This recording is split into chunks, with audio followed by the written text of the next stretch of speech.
Seguimos con más de la tarde fin de semana. Cumpliendo apenas 3 semanas de gobierno, el binomio de Rodrigo Paz y su vicepresidente Edman Lara ya está fracturado. Las tensiones han desencadenado un descontento de Lara frente a las decisiones del presidente Paz, como el cierre del Ministerio de Justicia y discrepancias sobre la designación de funcionarios a los que Lara acusa de corruptos. El vicepresidente además tacha a Paz de mentiroso y de no cumplir lo prometido en campaña. Acusaciones y reclamos de poder han tensionado el arranque del Ejecutivo que ponen en duda el futuro y la estabilidad política del país. Tal vez él pretenda descartarme y dejarme de un lado. Pero hay situaciones en las que un vicepresidente sí o sí tiene que estar.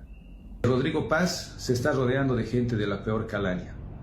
Rodrigo Paz ha prometido eliminar la renta vitalicia y está poniendo trabas en la Asamblea con sus diputados rodriguistas y con los diputados de Samuel Doria Medina, que es su jefe. Yo ya no soy parte de ese gobierno. Mientras Samuel Doria Medina siga controlando a Rodrigo Paz, yo prefiero no meterme.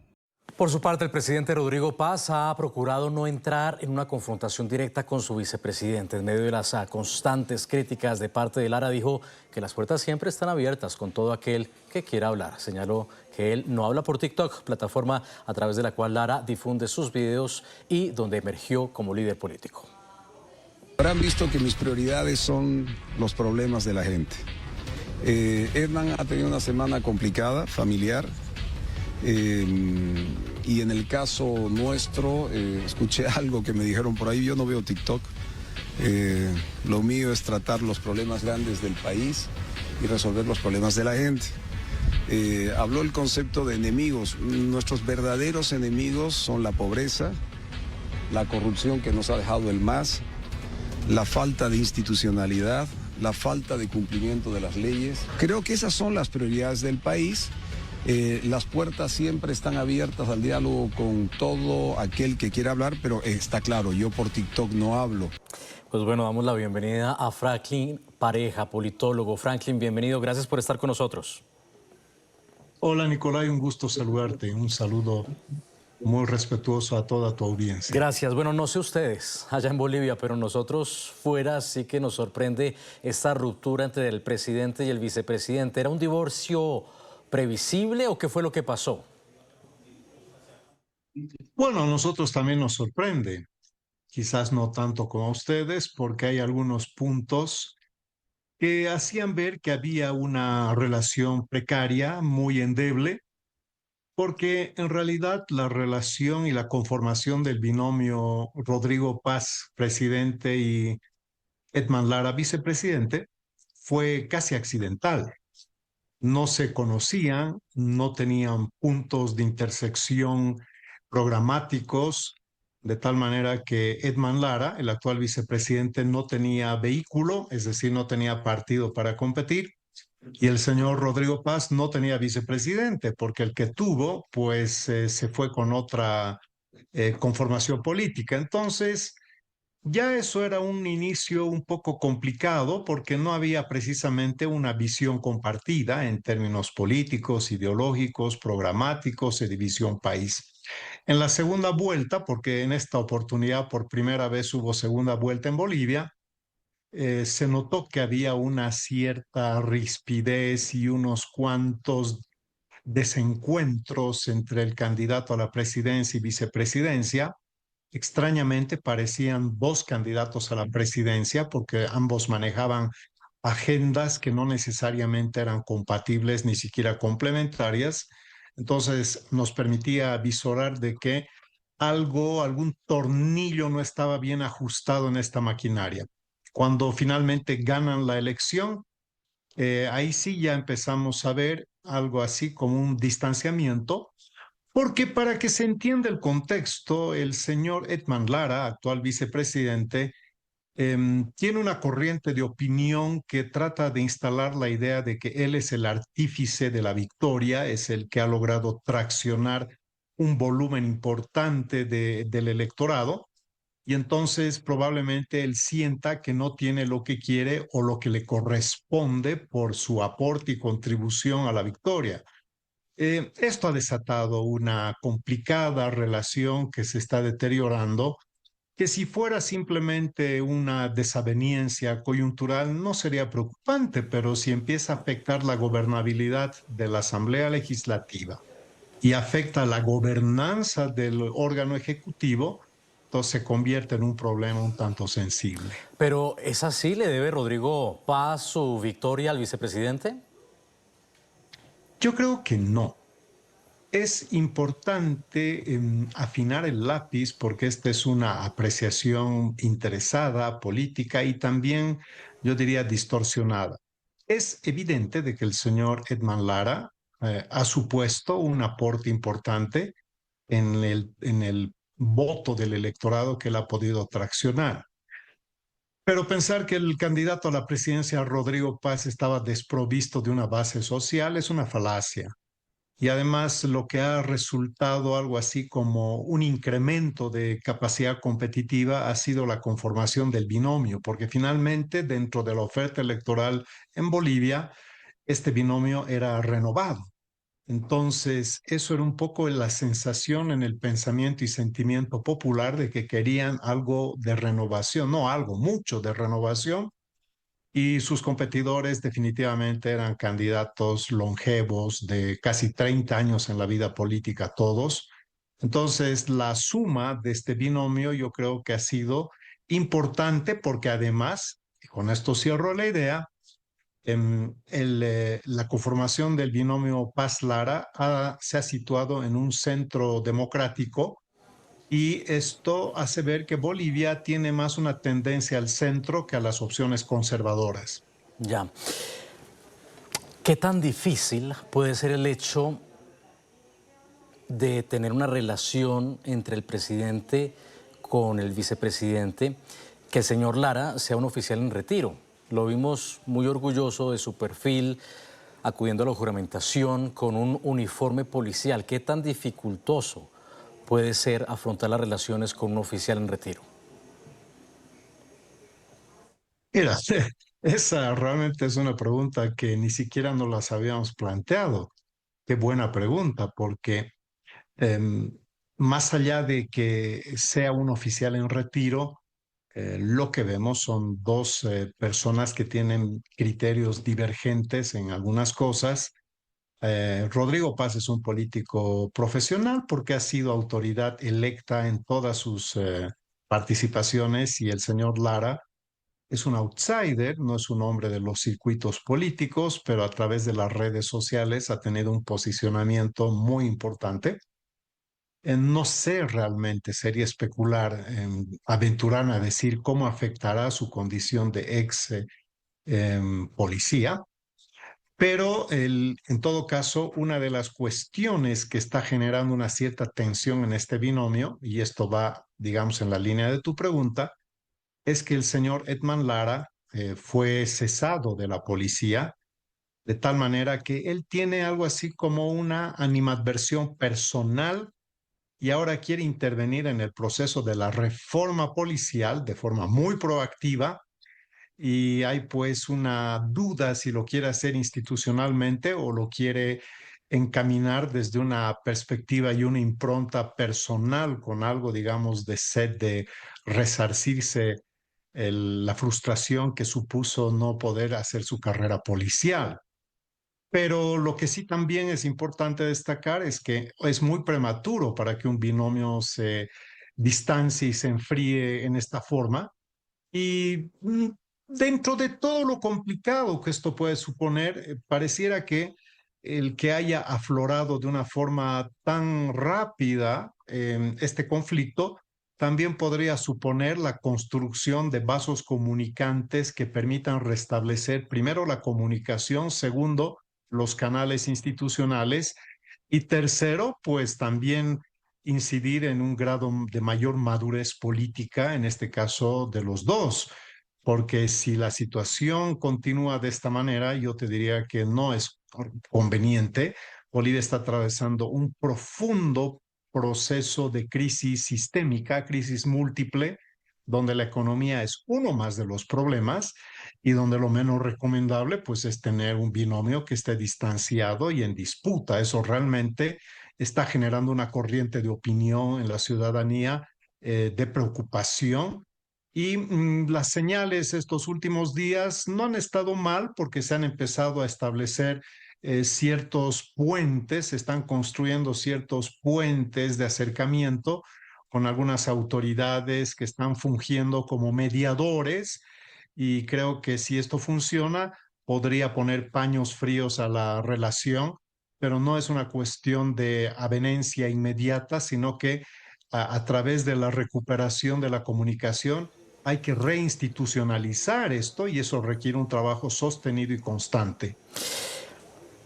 Es que el vicepresidente llamó además a superar las diferencias con Rodrigo Paz. La respuesta del presidente no sé si compararla porque parece un poco más prudente. En todo caso, se limitó a decir que no tiene que limar las asperezas con nadie y que todo se queda dentro de lo institucional. Esto decía. Yo no tengo nada que limar asperezas. Como habrán visto, lo mío es institucional. Por eso la reserva de la palabra siempre es mejor que el exceso de palabra.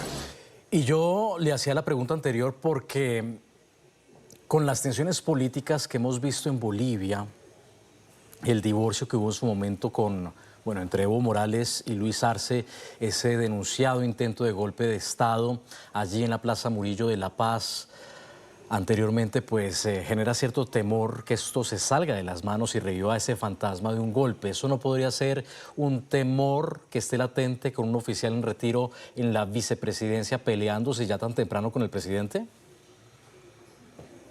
Mire usted, es una variable que no se puede soslayar y tampoco sacar de la ecuación, porque si el vicepresidente decide tomar una agenda propia, distanciarse del gobierno al que él pertenece y empezar a apalancar su relación con organizaciones sociales sin, digamos, sacar a la policía como una extensión institucional más, por supuesto, que no es lo recomendable y resulta preocupante. Pero yo no me enfocaría solamente en el hecho de que pueda ser la policía un actor con el cual el vicepresidente tenga una correa de transmisión casi mecánica. Más bien parecería que el señor Edman Lara lo que sí tiene es una relación que ha construido en las redes sociales con organizaciones sociales sin pertenecer él a una organización propiamente. Eso también es importante porque si ponemos un parangón con Evo Morales, Morales fue un actor sistémico de matriz sindical de la cual él fue líder durante casi 30 años. Lara es un outsider, tiene apoyo popular, pero no es un representante, digamos, que ha pues surgido y ha liderado alguna acción de reivindicación social. Claramente esto todavía hay que manejarlo con, digamos, cierta prudencia, porque a veces este tipo de acciones, Nicolai, son bastante, diría yo, circunstanciales. Pareciera que se está viniendo una bola de nieve incontrolable y de pronto se sosega. ¿Por qué digo esto? Porque el volumen de trabajo en Bolivia es tan gigantesco que cuando las autoridades, particularmente el vicepresidente, empiece a interiorizarse y a tomar partida de todo lo que supone su responsabilidad, de sus facultades constitucionales, quizás empiece a bajar un poco este momento de asentamiento. En cambio, Rodrigo Paz es un hombre que tiene mucha experiencia, es muy prudente en lo que él emite, en su narrativa, en su discurso. Y claro, cuando él dice no hay nada que limar asperezas, es que él no ha creado en realidad de cara afuera, ¿no? De cara a la población, aparentemente ninguna aspereza, pero tampoco conocemos los vericuetos internos donde probablemente hay algunas situaciones que quizás no se estén cumpliendo. Eso lo tenemos que manejar en plan de hipótesis.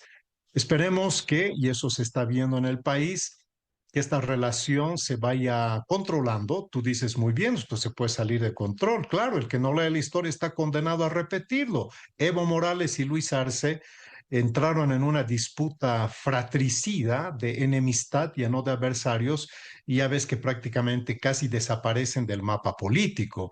Si un gobierno empieza con este tipo de disputas, indudablemente que no va a haber ganadores, pero el problema es que no son ellos los que perderían, el país entraría en un profundo proceso de inestabilidad. Y Y creo sobre que ese es un todo, poco lo que nos tiene preocupados como sociedad. sí, sobre todo en un momento en que los bolivianos ya esperaban dejar esa polarización política después de 20 años de hegemonía del movimiento al socialismo. Esta ruptura de la relación entre el recién posesionado Rodrigo Paz y su fórmula vicepresidencial, su vicepresidente, no es una situación desconocida para el continente. La relación entre el expresidente Joe Biden y Kamala Harris se fracturó al final de gobierno el año pasado, cuando el exmandatario buscaba la reelección, a pesar de que Harris lo respaldaba inicialmente, pese a las dudas por las capacidades cognitivas del exmandatario, a quien no le fue muy bien en los debates presidenciales. Luego Biden renunció a la candidatura apoyando a Harris como aspirante demócrata. Ella tomó distancia del gobierno, afirmando que de ser presidente tendría un equipo diferente al de Biden. En septiembre pasado, Harris lanzó un libro en el que confesó que le parecía imprudente la candidatura a la reelección del expresidente. En Argentina, a inicios de este año, el presidente Javier Milei criticó a su vicepresidente luego de que ésta se quejara de su salario. La tensión aumentó cuando Milei calificó a Victoria Villarruel de traidora y populista. De nuevo en Argentina, durante el inicio de gobierno de Alberto Fernández y Cristina Fernández de Kirchner de 2019 a 2023, se comenzó a mostrar cierta fractura en la relación. Las tensiones se generaron por la negociación con el Fondo Monetario Internacional y las decisiones de política económica. Cristina criticaba los ajustes y recortes, mientras Alberto buscaba mantener la estabilidad financiera. En Ecuador, el presidente Daniel Noboa, quien fue elegido para terminar el mandato de Guillermo Lasso, tuvo una tensa relación en su momento con su entonces vicepresidente, Verónica Abad. Al inicio de su gobierno, Noboa envió a Abad a la embajada de Israel, lo que desencadenó un cruce de acusaciones entre ambos. Abad lo denunciaba por hostigamiento y Noboa la señaló de desleal. Después de un largo conflicto que incluyó una demanda de Abad contra Noboa, la cual fue negada, el Ministerio de Trabajo inhabilitó políticamente a la vicepresidente, por lo que Daniel Noboa nombró a una nueva vicepresidente interina en el gobierno atípico que completó este año para asumir un nuevo mandato después de las elecciones de 2025. Y en Colombia, el presidente Gustavo Petro y su vicepresidente Francia Márquez tienen una evidente relación fisurada, sobre todo desde febrero, cuando Márquez criticó públicamente al presidente durante un Consejo de Ministros. Ella le expresó su descontento con el nombramiento de Armando Benedetti como nuevo ministro del Interior, quien traía denuncias de corrupción y violencia contra la mujer. Vuelvo con usted. ¿Usted cree que esto es un fenómeno de la política latinoamericana, de la política regional? Bueno, por lo menos de los países que tienen bajos niveles de institucionalidad, porque en Latinoamérica tienes países como Chile, como Uruguay, como Costa Rica, inclusive Colombia tenía niveles de rangos muy buenos de institucionalidad. Probablemente en este periodo no sea lo mismo, no me quiero aventurar a hacer juicios de valor, pero claro que no es una situación inherente solo a Bolivia. Ahora mismo Javier Milei no tiene una rivalidad, tiene una enemistad con su vicepresidente. Lo propio sucedió con Correa, Lenin Moreno. Bueno, es una situación diferente, pero te hablo de el mismo tronco que después se desgaja y termina implosionando. Esto no es algo tan extraño, pero por supuesto que tiene mucho que ver con fenómenos que no sé si sean los mismos. Por ejemplo, en Bolivia hay un problema. Bolivia tiene un sistema político, pero no tiene un sistema de partidos políticos. Entonces, estas conformaciones que compiten en las elecciones terminan siendo aventuras electorales, de clubes electorales que se organizan solamente para momentos electorales. Ese es el problema de no contar con un sistema de partidos políticos que clarifica la competencia y también la posición ideológica. Pero digamos que más allá, Nicolai, de este momento que es una coyuntura preocupante, lo cierto es que las señales que está dando el gobierno actual no son malas. Mira, una primera señal importante es el cambio de eje. Bolivia sale del eje Rusia, China, Irán, Nicaragua, Venezuela, Cuba, Y para los bolivianos que nos hemos aislado del mundo, prácticamente esto resulta una noticia buena, porque no solamente hay que estar vinculado a los países influyentes, sino a los circuitos comerciales que son determinantes para países, sobre todo, que necesitan mejorar su nivel de desarrollo y necesitan mejorar su matriz productiva, abriéndose al mundo, comerciando con el mundo. Otro de los aspectos importantes es que hay señales de que entraríamos en un genuino proceso de la reforma del sistema judicial. Tenemos un sistema judicial podrido, realmente decadente. Hasta anteayer en Bolivia teníamos magistrados del Tribunal Constitucional autoprorrogados, algo nunca visto, inédito, donde jueces del Tribunal Constitucional fallan para sí mismos, en beneficio de sí mismos, torciendo y violando la Constitución. Estas cosas que son centrales y estructurales están empezando a reconducir porque Bolivia, como una vez leí de un magnífico intelectual colombiano, el profesor Moncayo, Edgar Moncayo creo que es, en un paper que leí suyo decía, hay que redemocratizar la democracia. Y claro, nosotros en algunos casos tenemos situaciones de democracia, pero muy endeble, muy frágil, muy aparente. Gobiernos totalitarios que ponen al servicio todas las instituciones de un partido, de una persona. Estamos saliendo de un momento de totalitarismo y eso se siente. Los bolivianos sentimos que hay una sensación de digamos, más libertad, más deseo de hacer las cosas en el marco de la institucionalidad. Pero todavía estamos en 2 semanas, casi 3, de tal manera que no podemos ser exitistas, hay que tener un optimismo moderado. No es recomendable que las 2 primeras autoridades estén en este rifirrafe de fuego cruzado intenso, porque el país tiene tantos problemas que necesita realmente reconducirse. Y que tiene que superar. Franklin Pareja, politólogo desde Bolivia, gracias por haber estado con nosotros. Saludos. No, pues el agradecido soy yo. Hasta una próxima oportunidad. Abrazo grande. Abrazo, hasta una próxima.